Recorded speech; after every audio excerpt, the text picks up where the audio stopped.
तर मेथीची भाजी बनवणार आहे। तर आधी मी आहे ना तेल टाकून परतून घेणार आहे भाजी, नंतर लसूण, शेंगदाण्याचा कूट आणि चटणी टाकणार आहे। चवीनुसार मीठ टाकून घेते। तर ही आहे ना थोडीशी अशी फुलाची भाजी आहे, पाहू शकता ही फुलं थोडीशी अशी फुलं आलेली आहेत त्याला मेथीच्या भाजीला। खूप जास्त कवळी घेतली ना ती पण मग कडू लागते खायला। तर आमचंच पाणी सुटलेलं आहे, आता भाजी त्यामध्ये शिजवते।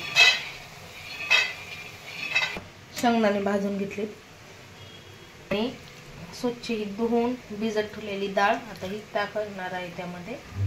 हरभऱ्याची डाळ भिजत टाकलेली आहे ते, मुगाची पण टाकू शकता, पण आम्हाला हरभऱ्याची आवडते मेथीच्या भाजीमध्ये।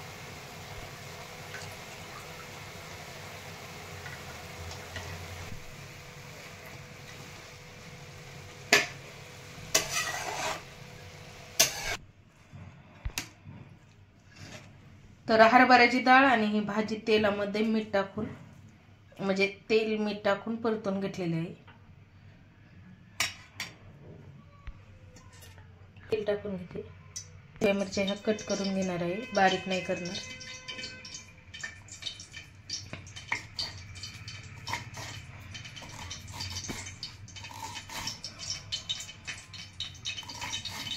तेलामध्ये टाकलेले आहे,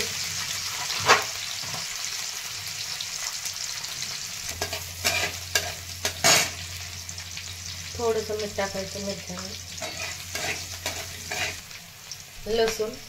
लसणाची पेस्ट टाकून घेतलेली आहे।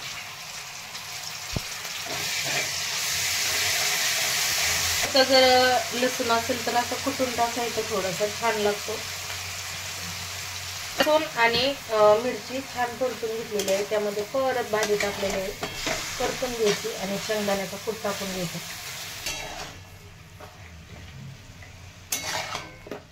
शेंगदाण्याचा कूट टाकते भाजलेलं।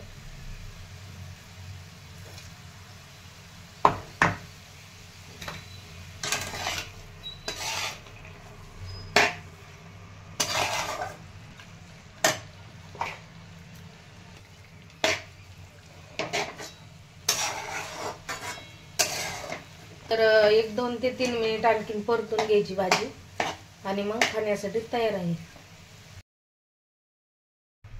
भाजी आपली खाण्यासाठी तयार झालेली आहे। या खायला मेथीची भाजी गरमागरम।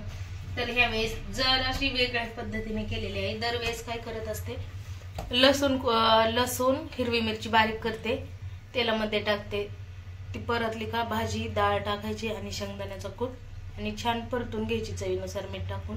दरवेळेस अशी करत असते, मुगाची डाळ पण टाकत असते आणि त्यासोबत गरमागरम ज्वारीची भाकर चाललेली आहे।